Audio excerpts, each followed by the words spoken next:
Eletrônica analógica, aula 1, semicondutores. Circuitos elétricos são constituídos de componentes passivos e fontes de alimentação. A variação da corrente é feita usando dispositivos eletromecânicos, como por exemplo o potenciômetros. Os materiais usados na construção de circuitos eletrônicos são essencialmente condutores metálicos e isolantes. Um circuito eletrônico, além dos condutores metálicos e isolantes, temos componentes construídos com um material chamado de semicondutor. E o principal diferencial entre um circuito elétrico e um circuito eletrônico são esses dispositivos, chamados de ativos, que são construídos com esse material chamado semicondutor, que permitem que uma corrente seja variada não utilizando-se um potenciômetro, mas utilizando-se, por exemplo, um componente ativo, que na sua entrada uma pequena corrente é variada, permitindo que obtenhamos uma corrente 500 vezes maior, ou essa corrente é obtida variando-se uma pequena tensão. Desta forma, então, a eletrônica, que é fundamentada em um material chamado de semicondutor, e é claro, condutores metálicos e isolantes, né, tem esse diferencial. Os semicondutores, os principais semicondutores, são o silício e o germânio, mas hoje em dia se usam outros tipos de semicondutores. Pesquise na internet que materiais são esses. As principais características de um semicondutor são a resistividade ou a condutividade. Ela é alterada quando é fornecida algum tipo de radiação ao semicondutor. Por exemplo, calor. Existem dois tipos de portadores de carga em um semicondutor, como veremos a seguir. Em um metal só existe um tipo de portador de carga, que são os elétrons livres. E a resistividade, ou a condutividade, é intermediária entre condutores isolantes. Então aqui nós temos uma escala de condutividade, onde numa ponta a condutividade praticamente zero são os isolantes, e na outra ponta, com a condutividade muito alta, os metais. E intermediariamente temos aqui os semicondutores. Então eles têm condutividade intermediária entre metais e isolantes. Vamos começar o nosso estudo com o semicondutor intrínseco, que é o semicondutor em estado puro, isto é, só existem átomos do semicondutor. Por exemplo, só átomos de silício. Aqui nós temos a estrutura simplificada de um átomo de silício. Ele tem 14 prótons no seu núcleo e 14 elétrons girando ao redor deste núcleo. Importante é que na última camada, chamada de camada de valência, existem 4 elétrons. São os 4 elétrons de valência. Então, de uma forma geral, nós vamos a partir de agora representar um átomo de semicondutor, seja silício, seja germânio, que tem uma estrutura parecida, com o núcleo e os 4 elétrons da última camada. Em primeiro lugar, todo semicondutor é um cristal, isto é, o arranjo é geométrico dos átomos. Os átomos, de qualquer posição que olharmos, vamos ver sempre o mesmo arranjo. Chamamos de ligação covalente a uma ligação onde cada átomo compartilha elétrons entre si da última camada. Então aqui nós temos em 2D, porque na realidade isso aqui é em 3D, uma representação simplificada da estrutura do silício. Como podemos ver, o silício, cada átomo de silício se liga a 4 átomos de silício vizinhos. Cada átomo tem 4 elétrons na última camada. E o átomo vizinho vai compartilhar um elétron. A ideia é ter 8 elétrons na última camada. Segundo a química, isso dá estabilidade para o átomo. Então, este aqui empresta 1 e este aqui empresta 1. Este aqui empresta 1 e este empresta 1. Este empresta 1 e este empresta 1. Este empresta 1 e este empresta 1. E isso nós chamamos de ligação covalente. Como é visto aqui, não tem nenhum elétron livre, isto é, essa estrutura é representada a 0 graus Kelvin, a menor temperatura possível de ser obtida, menos 273 graus Celsius. Quer dizer, o material se comporta como um isolante, pois não tem nenhum portador de carga livre. Muito bem, vamos ver como que é feita a geração de portadores de carga elétrica. Se ao cristal de silício for fornecido energia, por exemplo, energia na forma de calor, se essa energia for suficiente, existe um mínimo de energia para o silício e para o germânio, e é dado em electronvolts, fica para você pesquisar na internet qual é o mínimo de energia necessário para fazer com que um elétron de valência se torne livre. Então, supondo que essa energia é suficiente, nós temos então aqui um elétron livre. E, ao mesmo tempo que é gerado esse elétron livre, a ausência desse elétron livre na ligação covalente vai se comportar como um portador de carga. E essa ausência é chamada de lacuna ou buraco. Essa estrutura é para uma temperatura maior que a temperatura de geração dos pares elétron-lacuna, que corresponde a uma certa quantidade de elétrons-volts. No caso do silício é um valor, no caso do germânio é outro. No caso do germânio é menor, é preciso fornecer menos energia ao cristal de germânio para que ele gere portadores de carga. Concentração intrínseca. Seja N o número de elétrons por unidade de volume, por centímetro cúbico, e P o número de lacunas por centímetro cúbico. É lógico que num material intrínseco, N é igual a P é igual a NI. Quer dizer, se você imaginar um cubo, né, de 1 centímetro de lado, dentro desse cubo tem N elétrons livres e P lacunas. Isso é chamado de concentração intrínseca. E essa concentração intrínseca depende da temperatura. Por exemplo, a temperatura ambiente para o germânio, Ni vale 2,5 vezes 10 elevado a 13 por centímetro cúbico. Quer dizer, em 1 centímetro cúbico de germânio puro, a 27 graus, existem 2,5 vezes 10 elevado a 13 elétrons livres, que é a mesma quantidade de lacunas. Já para o silício, na mesma temperatura, esse número é aproximadamente 1000 vezes menor.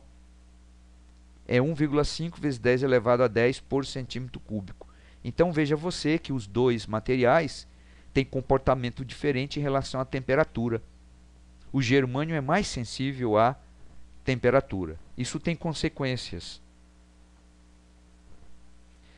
O mecanismo de condução das lacunas. Vamos imaginar que nós temos aqui uma estrutura de um material semicondutor, no caso silício, e que nós temos aqui uma lacuna, e nós temos aqui um elétron livre.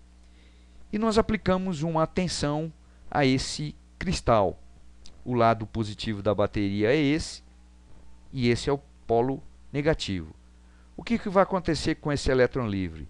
O elétron livre, nós sabemos, vai se deslocar para o polo positivo da bateria. E essa lacuna?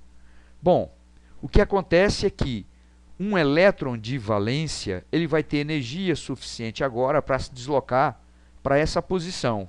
Vejamos o que acontece. Então aqui tinha um elétron de valência que se deslocou para essa vaga.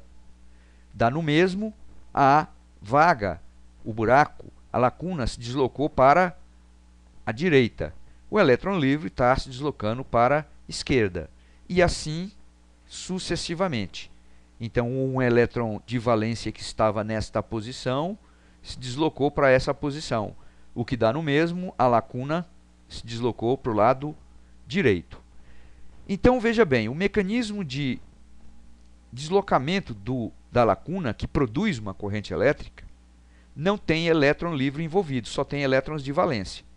Então, a corrente no circuito externo é constituída pela soma das duas correntes, a corrente de elétrons livres e a corrente de lacunas. Então, aqui nós temos um outro desenho, né? A bateria externa, os elétrons livres se deslocam da direita para a esquerda na figura, enquanto que as lacunas da esquerda para a direita. E externamente nós temos aqui a corrente total, que a gente sabe que é a corrente convencional, que representa o sentido de movimentação das cargas positivas. E essa corrente total é a soma do fluxo de elétrons com o fluxo de lacunas. Atenção, portanto. Recombinação. A recombinação é um fenômeno oposto ao da geração. É o mecanismo pelo qual um elétron livre, ao perder energia, se recombina com uma lacuna e passa a fazer parte da ligação covalente. Desaparecem o elétron e a lacuna. Se a temperatura do cristal está aumentando, então a taxa de geração é maior do que a taxa de recombinação. Portanto, o número de pares elétron-lacuna dentro do material aumenta, cresce. Imagina a população de um país. Se a taxa de nascimento for maior que a taxa de mortalidade, a população cresce. Se, por outro lado, a temperatura do cristal está diminuindo, está ficando mais frio, a taxa de recombinação vai ser maior que a de geração. Portanto, o número de pares elétron livre lacuna por unidade de volume diminui. Imagine então que em um país a taxa de mortalidade é maior que a taxa de natalidade. O que acontece? A população do país vai diminuir, com certeza. Por outro lado, se a temperatura é constante, então é lógico que a taxa de geração é igual à taxa de recombinação. Portanto, o número de elétrons livres de lacuna por centímetro cúbico permanece o mesmo. É que nem num país. Se a taxa de natalidade é igual à taxa de mortalidade, a população do país permanece constante. Semicondutor extrínseco tipo N. Se ao material puro for adicionado um outro material, que nós vamos chamar de impureza, nós vamos alterar, vai ser alterado principalmente a condutividade do semicondutor.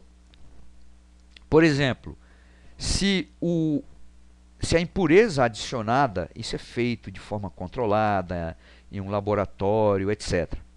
Se a impureza for pentavalente, isto é, tem 5 elétrons na camada de valência, por exemplo, o fósforo, assim como todos os materiais, estão lá numa determinada coluna da tabela periódica. Todos esses materiais que estão na mesma coluna, em princípio, podem ser utilizados como impureza para obter o material tipo N. Pesquise sobre isso. Essa é a estrutura do nosso semicondutor extrínseco para uma temperatura bem abaixo da temperatura de ionização. Imagina que a temperatura do cristal é próxima do zero absoluto. Nessas condições, o material é isolante, porque não tem portadores de cargas livres. Se formos aumentando a temperatura, primeiro é atingido uma temperatura onde esse quinto elétron, veja então aqui, o fósforo tem 5 elétrons. Ele contribui com um elétron para esse átomo de silício que está aqui nas proximidades. Contribui com um elétron de valência para esse átomo de silício que está do lado. Contribui com um elétron, é lógico que o silício também contribui, quer dizer, existe aqui uma contribuição mútua, não é? um compartilhamento de elétrons da última camada, para ficar com 8 elétrons de valência. E esse quinto elétron que sobrou, ele fica fracamente ligado ao átomo de fósforo. Isto significa que qualquer aumento de temperatura no cristal vai liberar esse quinto elétron. Porém, vai liberar esse quinto elétron sem fazer aparecer lacuna, como veremos a seguir. Então, inicialmente, o quinto elétron está preso, porque a temperatura, a energia não é necessária para liberá-lo. Porém, quando a temperatura for maior que Ti, porém menor que Tg, esse quinto elétron fica livre. Então, nós temos agora portadores de carga, que são elétrons livres, mas não tem nenhuma lacuna. Observe que o fósforo fica ionizado positivamente, porque antes ele estava neutro, só que ele está preso à estrutura, ele não pode se deslocar. Daí o nome material N, porque nós vamos já ver o número de elétrons livres que tem carga negativa é muito maior que o número de lacunas. Mas veja que o material está neutro. Para cada carga positiva tem uma carga negativa. Continuando, vamos aumentar a temperatura de forma a atingir a temperatura que vai quebrar uma ligação covalente. Então vamos dizer que essa ligação covalente é rompida, isto é, um elétron livre é gerado e uma lacuna é gerada. Continuamos a ter mais elétrons livres do que lacuna, porque já tinha os elétrons livres gerados pela impureza, não pode esquecer disso. Se considerarmos Nd a concentração de átomos da impureza por centímetro cúbico, isto é, se imaginarmos um cubo de 1 centímetro de lado, dentro desse cubo tem Nd átomos da impureza de fósforo, no exemplo, por centímetro cúbico.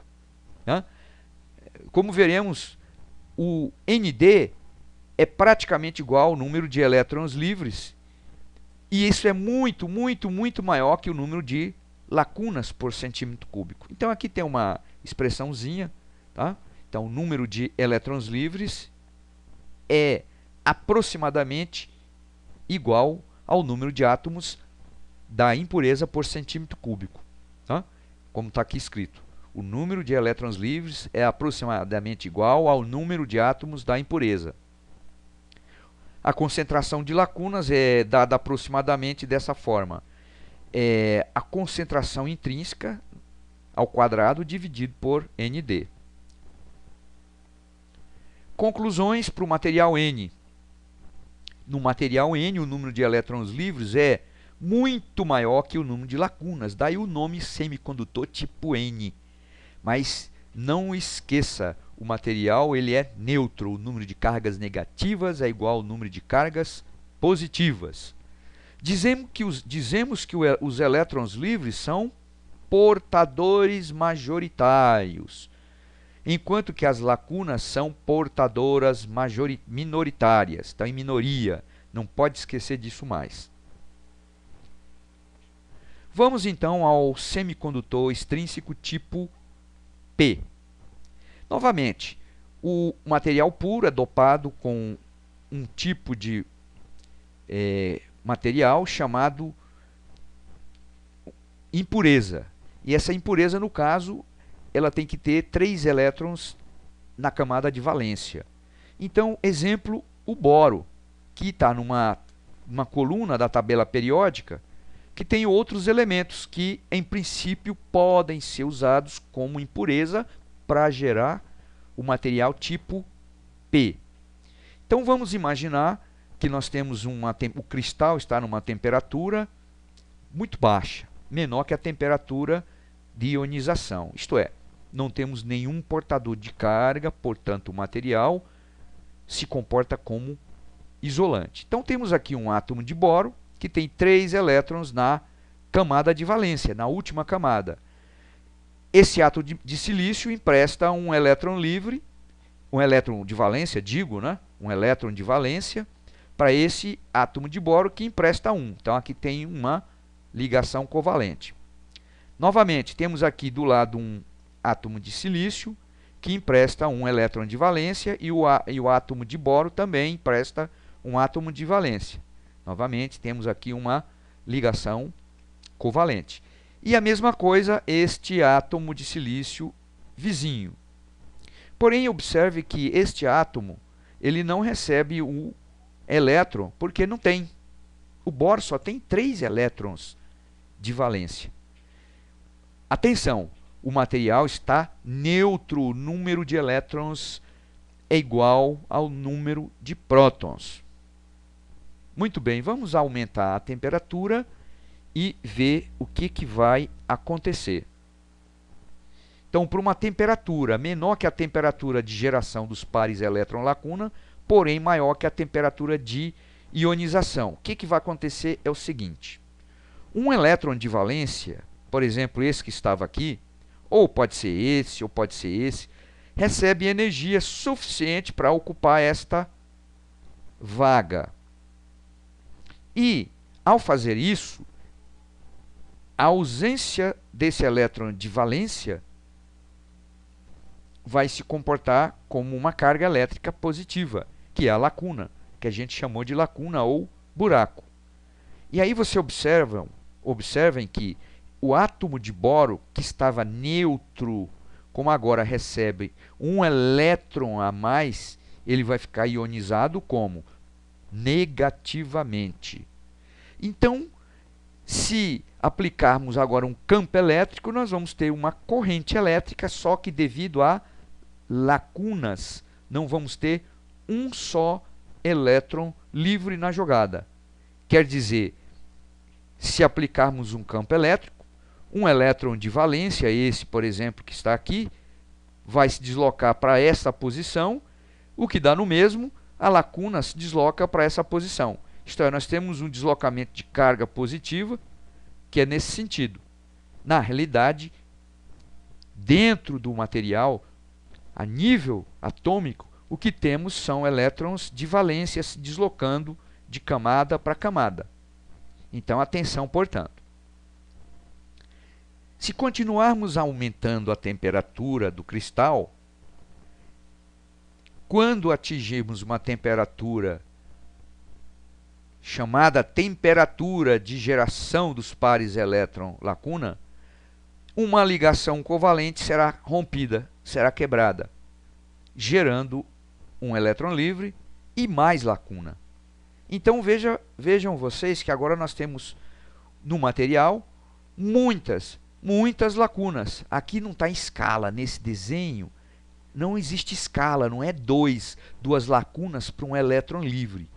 Tá? Na realidade, essa relação é de 10 elevado a 3, né, para 1.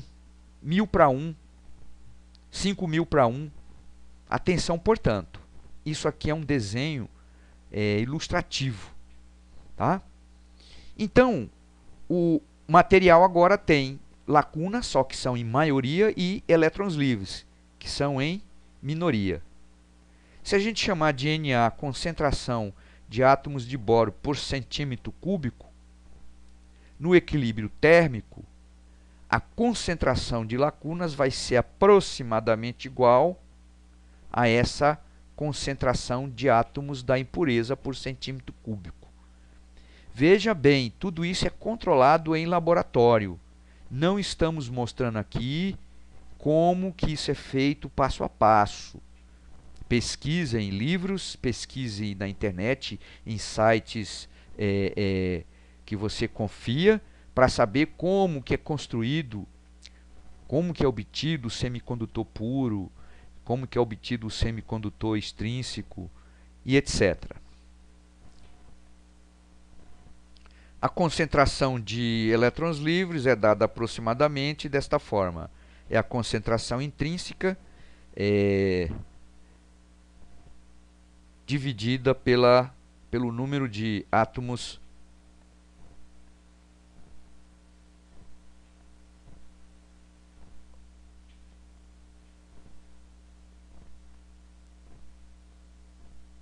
adiante.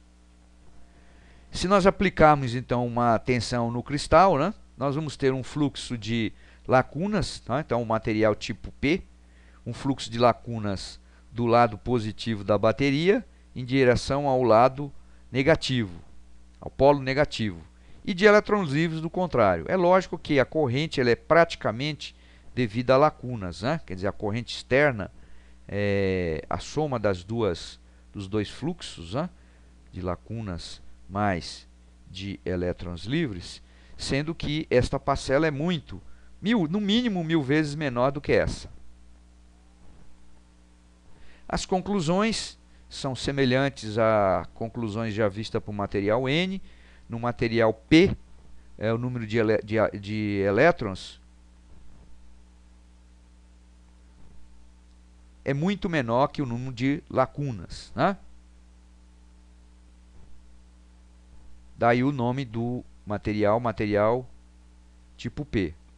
E lembrar que o material continua neutro, né? Quer dizer, o número de cargas negativas no total é igual ao número de cargas positivas. No material P, as lacunas são chamadas de portadores majoritários, enquanto que os elétrons são chamados os portadores minoritários. Na aula seguinte, nós vamos ver uma aplicação prática para o uso desses materiais, o material semicondutor tipo P e o semicondutor tipo N. Portanto, até a próxima aula.